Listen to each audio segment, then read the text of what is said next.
Lorsque vous détenez un ETF, vous ne possédez pas directement les actions, vous ne pouvez pas donc exercer votre droit de vote en tant qu'actionnaire. Certains ETF utilisent des produits dérivés ou des contrats swap avec des banques tierces, ce qui expose l'investisseur à un risque de faillite. Le cas Sanofi, une illustration concrète de la perte de souveraineté via les ETF. Salut, bienvenue sur ma chaîne, moi c'est Thiago, jardinier et investisseur. Ici on parle bourse, finances personnelles et entrepreneuriat. L'objectif aujourd'hui, même si je défends le stock picking, il faut être lucide. Pour 90% de la population, les ETF sont la meilleure option. Mais sous cette simplicité apparente se cache un système qui remet en question notre souveraineté économique. On commence tout de suite avec, premièrement, les ETF c'est un outil révolutionnaire, mais malgré de nombreux avantages faisant d'eux un choix judicieux pour ceux qui débutent en bourse, diversification instantanée, frais réduits, accès facile au marché, etc. C'est pourquoi ils sont mis en avant par des investisseurs, les gestionnaires d'actifs et les youtubeurs finance. Sans parler du livre référence concernant l'investissement passif dans les ETF, Comment investir avec bon sens de John Bogle, fondateur de Vanguard. Mais à force de les encenser, on oublie une question essentielle: qui tire les ficelles de ces sociétés? Deuxièmement, les risques cachés des ETF sur la souveraineté et les libertés de l'investisseur. Le premier risque que j'ai remarqué moi en faisant des études, c'est la dépossession des droits de vote. Le problème, lorsque vous détenez un ETF, vous ne possédez pas directement les actions sous-jacentes et vous ne pouvez pas donc exercer votre droit de vote en tant qu'actionnaire. La cause, ce sont les gestionnaires des ETF comme BlackRock, Vanguard, etc. qui votent à votre place, influençant ainsi massivement les décisions des entreprises. La solution, privilégier les ETF qui offrent un choix de vote. Certaines initiatives de BlackRock et Vanguard semblent bien, mais selon moi c'est de la poudre aux yeux, vous n'avez aucun moyen de savoir réellement ce qu'ils ont voté. Ou alors investir directement dans les actions des entreprises, et si vous me suivez depuis longtemps, vous savez que c'est le choix que j'ai fait personnellement. Le deuxième risque que j'ai constaté, c'est la concentration du pouvoir financier.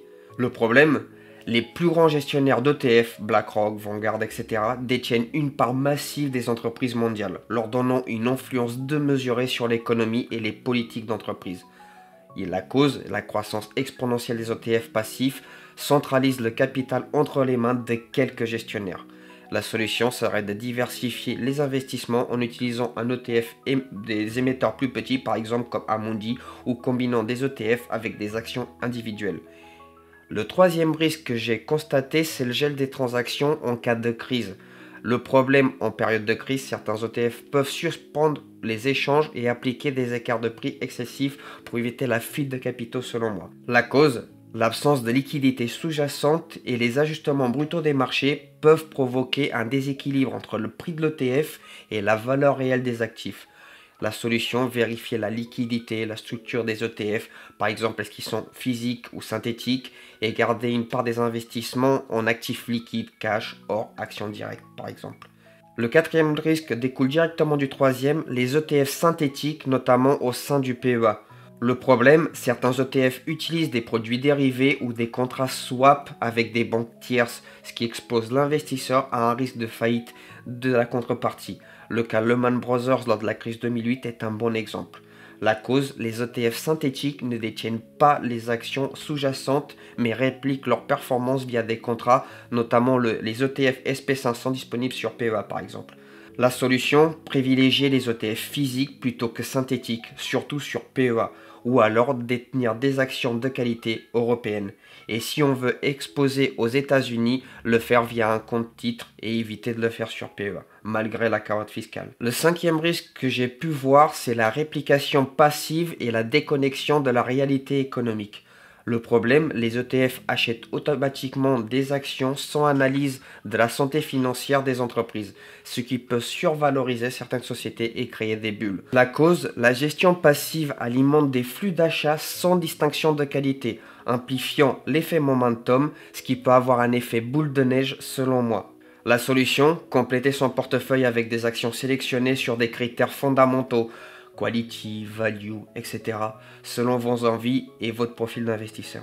Le cinquième risque que j'ai pu constater, la menace réglementaire et le contrôle étatique. Le problème, les gouvernements peuvent utiliser les ETF comme un outil de contrôle indirect sur les flux financiers et imposer des restrictions.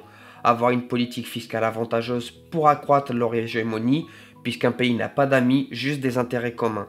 La cause, la réglementation croissante sur les institutions financières par les États, les institutions globales ou la dominance d'un pays via les flux de capitaux dus aux ETF. Et la solution, j'en ai pas réellement, enfin si, mais elle irait à l'encontre de mes principes, c'est de réguler les marchés. Or, c'est l'exact opposé qu'il faut faire. Nous devons ajuster nos politiques monétaires et nous aligner avec celles des USA par exemple pour être très compétitifs. Le troisième point qu'on va aborder dans cette vidéo, c'est le cas Sanofi, une illustration concrète de la perte de souveraineté via les ETF. Prenons l'exemple récent, la vente de la branche Doliprane par Sanofi à des fonds américains. Cette décision n'a pas été prise au hasard. Je vous affiche à l'écran la répartition de l'actionnariat avant la vente. 62% étaient détenus par les institutionnels étrangers, 15% seulement des capitaux étaient français et 5% représentaient les petits actionnaires. Si les petits investisseurs avaient détenu réellement leur part, ça aurait changé la donne, mais non. BlackRock et consorts ont voté pour, et hop, encore un pan de l'industrie pharmaceutique qui file aux USA. Je prépare une vidéo dédiée à ce sujet qui sortira bientôt, alors si vous appréciez mon contenu et que vous êtes arrivé jusqu'ici, n'hésitez pas à liker la vidéo pour me soutenir et à vous abonner si ce n'est pas encore fait. Pour conclure cette vidéo, faut-il arrêter d'investir dans les ETF? Alors non. Les ETF, c'est un outil puissant, leur logique est simple. Suivre un indice, capter les flux financiers et maximiser la rentabilité, pour vous comme pour eux. Le capitalisme n'a pas de nationalité, mais chacun de nous en a une. Il est donc essentiel d'être conscient des impacts des ETF. Cette vidéo n'est pas une attaque gratuite contre eux, mais alors tout ceci mène à quoi? Les ETF sont la meilleure solution pour débuter en bourse et j'espère qu'un jour les Français se réveilleront et qu'ils prendront leur destin en main. Mais ce n'est pas gagné malheureusement.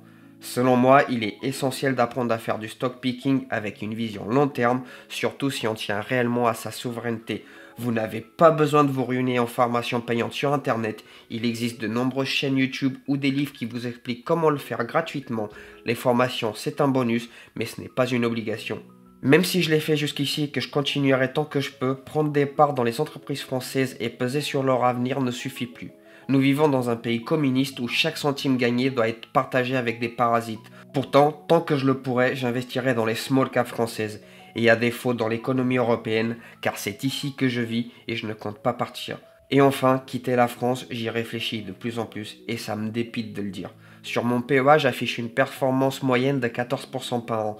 Mais avec le climat économique et fiscal qui règne ici, je ne suis plus très sûr de pouvoir maintenir cette performance face aux ETF mondiaux notamment. Celui qui contrôle les entreprises, la finance et l'économie contrôle les gouvernements.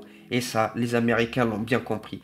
C'est pourquoi les géants comme BlackRock ou Vanguard pèsent aussi lourd et détiennent quasiment un duopole dans la gestion d'actifs. Et vous, pensez-vous que les ETF affaiblissent notre souveraineté économique? Bien sûr, ceci n'est que mon avis, en aucun cas un conseil d'investissement. Comme tout le monde, je vois le monde à travers le prisme de mes convictions. Peut-être que je suis trop préoccupé par la situation en France et aussi en Europe. C'est un sujet que je voulais aborder avec vous. Même si mon discours est un peu brouillon, j'ai sûrement exploré plusieurs pistes à la fois. J'aimerais vraiment avoir votre avis sur les ETF et leur impact sur notre souveraineté. Cette chaîne a pour but de partager du savoir. En vous proposant du contenu, j'élargis aussi ma propre compréhension du monde en intégrant vos points de vue. Nous avons tous quelque chose à apporter aux autres et je ne prétends pas être plus malin que vous, alors dites-moi ce que vous en pensez dans les commentaires. Dans la prochaine vidéo, j'aborderai le cas Sanofi, la responsabilité partielle des Français de ce désastre. Si vous avez aimé cette vidéo, laissez un pouce bleu, abonnez-vous, activez la cloche pour ne rien manquer, partagez avec vos amis investisseurs parce qu'on sème des pièces aujourd'hui pour récolter des billets demain. Ciao les potes!